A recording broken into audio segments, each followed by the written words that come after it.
Hello guys, it's him and it's him, me, and we're back with we're back again, Bob and Ramon show. Still in the wild steppes of the north of England. Yeah, but very happy, aren't we? Happy today? As Larry. We're very happy as pigs in Scheisse. Absolutely. Can I just say this? We're going to get a close up of this, but check out Bob's beautiful shoes now.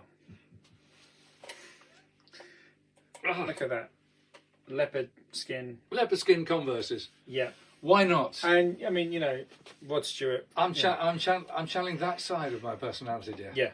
Well, you're because you know Bob for me is he's very much the gentleman, but with a bit of animal. With a bit of perversion. Bit of animal there, yeah. But mainly a dapper gentleman. Lounge suit and frilly knickers kind of guy. But if you look closely, you'll see a bit of animal, bit of danger. Right. So what do we got here today, Bob? Hey, we've got Stratocasters. We certainly had to. Okay, marks out of 10 for that piece of insight. Fantastic. Right. Yeah. But not quite any old Stratocasters. You might know from having seen my gold one that I'm a bit partial to a 1962 Stratocaster. Mm-hmm. I'm a bit biased because that's what I own. Lo and behold, we've got two. Both from 62. 262. An Olympic white. Yeah. Pretty much all there, all original. And what's interesting about these two is that's a slab board. This is a slab. And this is a veneer. A veneer board. So that's and they're both 50, that's 62. late 62. Yep. So, you know, veneer board came in the middle of the year. I know that I think we featured a black refin Strat on a previous show. We did, and that was an early veneer board as well. Yeah. You were saying that a lot of players prefer that configuration. Well, if you think about, guys, you think about it yourselves. Think about all the famous guitarists you know that play a 60 Strat. Think about the ones that play a slab board and think about ones that play a veneer. So slab board, two that I can think of, Hank Marvin and Rory Gallagher. Right, okay. Everyone else played a veneer. Played later, played 63s. Yeah, from Richie Blackmore to Steve Ray Vaughan to all those guys, they all played the veneer. And it's really interesting because the collector market really puts a value on slab boards above veneer boards. And I've always kind of just rubbed along with that because mine happened to be a slab board and it kind of stroked my feathers the right way. Yeah, but what you're hearing on the records, your favourite sounds are probably from a, you know, unless you're a big Hank Marvin fan. Obviously we all love Rory Gallagher, but and Hank Marvin, but you know Steve Ray Vaughan and Hendrix and all those guys were playing veneer board. Now, what interests me is for me, it's not so much about the material of the fingerboard, though I know that that's a differentiator in collector circles. But usually for me, I'm used to having my 62 is quite a big neck. So I'm used to bigger necks, and I tend to not like skinnier necks, which I associate with 63, 64 Strats. Both of these guitars have got a fair amount of meat. That one particularly, this one's getting skinnier. That one's got a fair amount of wood on it. I've got to say that this is the best Strat neck I've ever felt. Really? That good? 100%. And you know your Strats? This is the best one. This is like if this was made by the gods. So, you know, why is it the girth, or is it the feel of the shoulders? You said that you weren't going to get, you know, sexual. Well, I'm on the not. video. You haven't got any shoulders on your old boy. So okay, Well, well, back to guitars. Back Yeah, to you can guitars. sell yourself to medicine for a lot of money if you do that. So this, yeah, it's got the girth, the width. Obviously, the width is nice as well. I've been trying to get pregnant for years, by the way, as you know, on the basis I could be a multi-millionaire if I could get pregnant, but I can't. Well, how's that? Well, it's something to do with my genes Oh, and my apparatus. I can't get No, pregnant. I was wondering how you. Oh, get a multi-millionaire. Yeah. You'd be the subject for farmer. I mean, they'd all bid for you. You know, That's true. Yeah.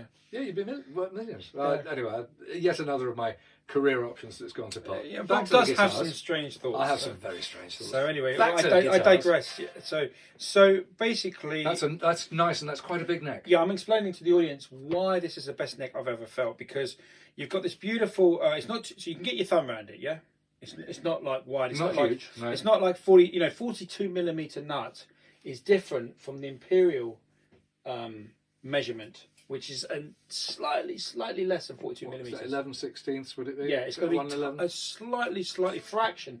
But the thing is your hand can notice that. Oh yeah. Do you know what I mean? So it's like, you can notice the difference between 42mm and the imperial equivalent, which is slightly less.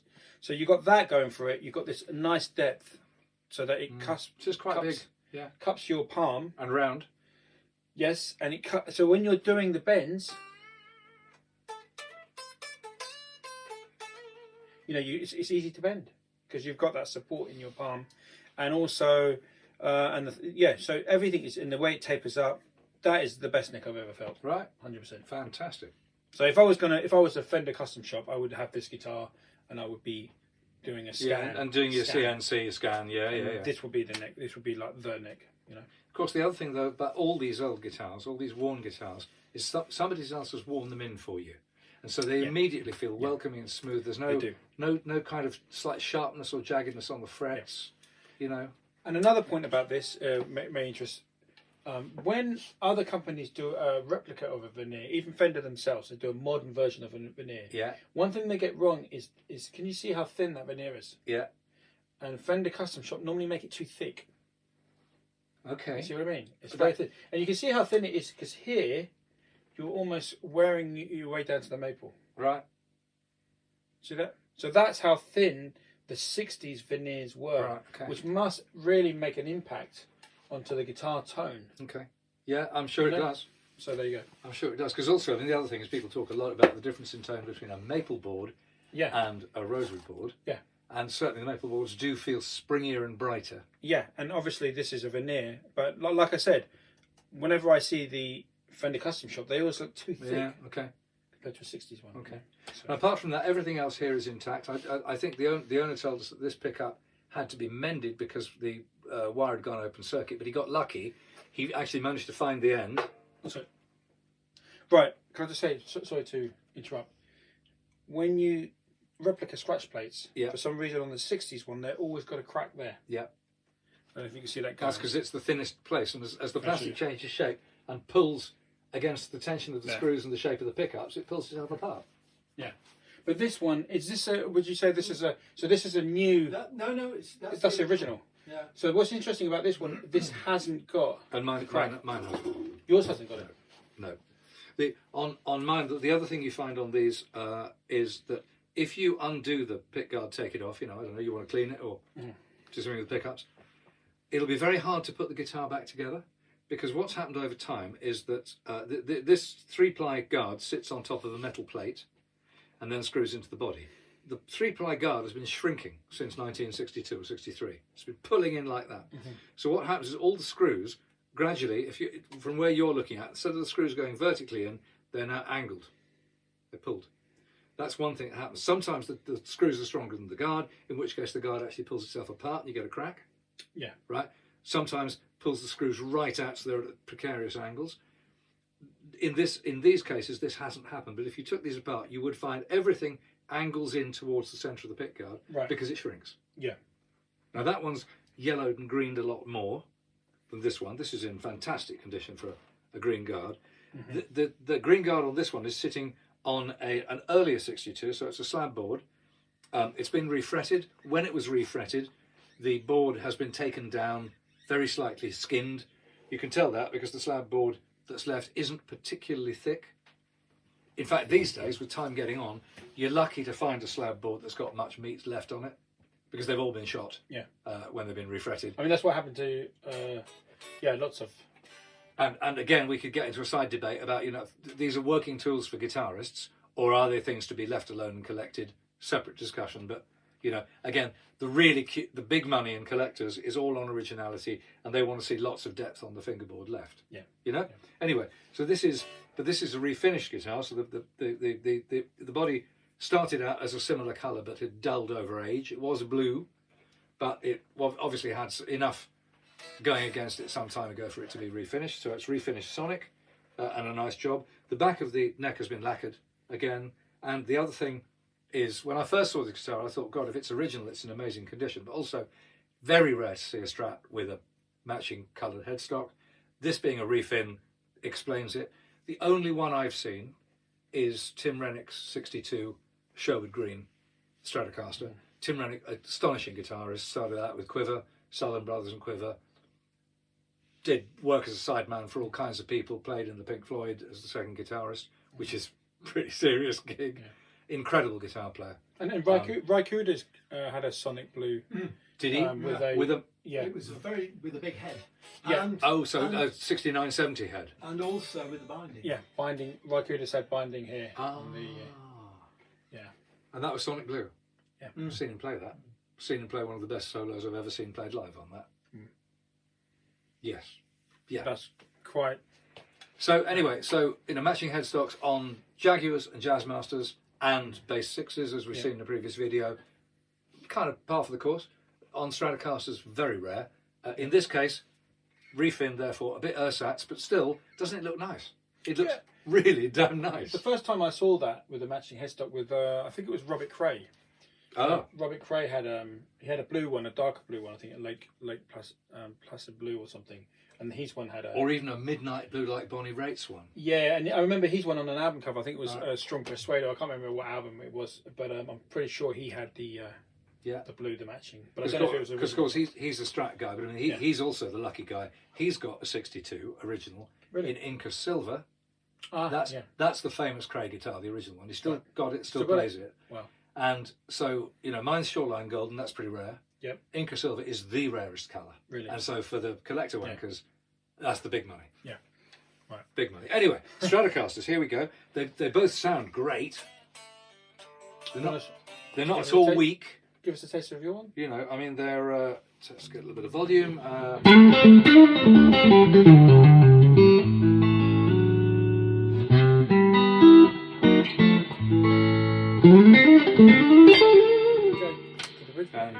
This will be sharp. And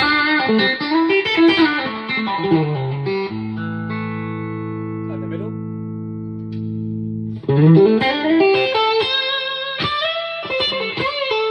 That sings a bit, doesn't it? Yeah, that's really. I'd say that the middle on this is. Yeah. The middle pickup is the one you always overlook. You always go from north to south. Yeah. And the poor old middle pickup, and of course this being an older configuration guitar, it's a three-way switch. So if you want to, when I started playing that piece at the beginning, I was playing with the pickup, And then, of course, back in the day, everyone put a matchstick in there, didn't they, to get to the.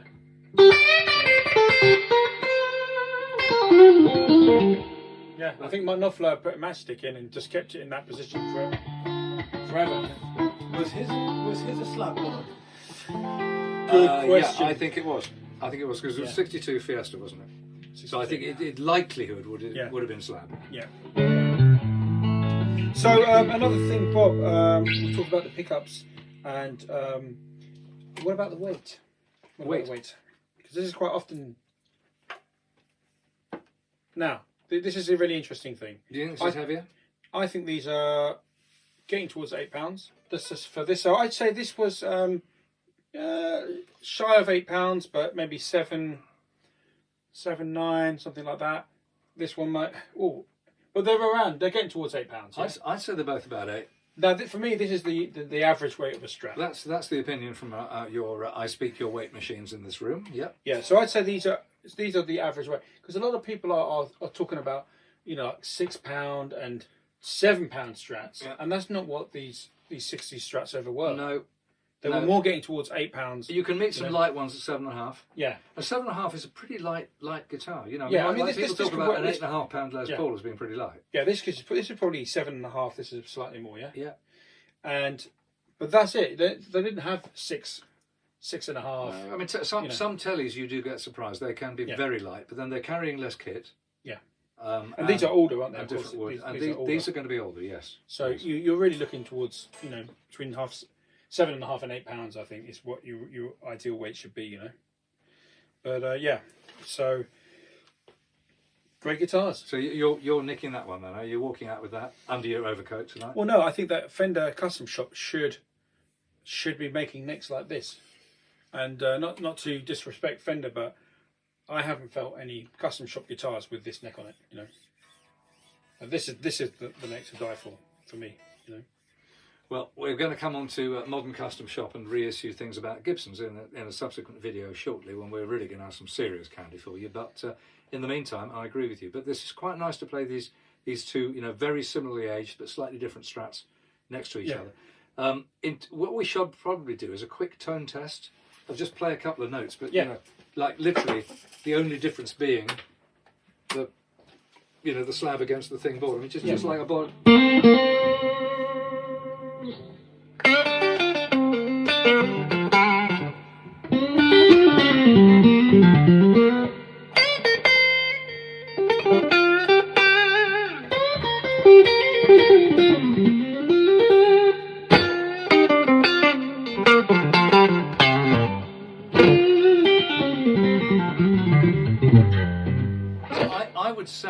I would say that one was a little bit more percussive and this one was a bit more notey. Yeah, Again, yeah. that's because all these old guitars, bless them, they've all got voices, personalities. Yeah, they all have, and But great to play. yeah. So, for Here we now, go. 2 great 62 Fenders, and yet more to come. So watch this space. Till the next time, it's goodbye from him. And it's goodbye from both of us.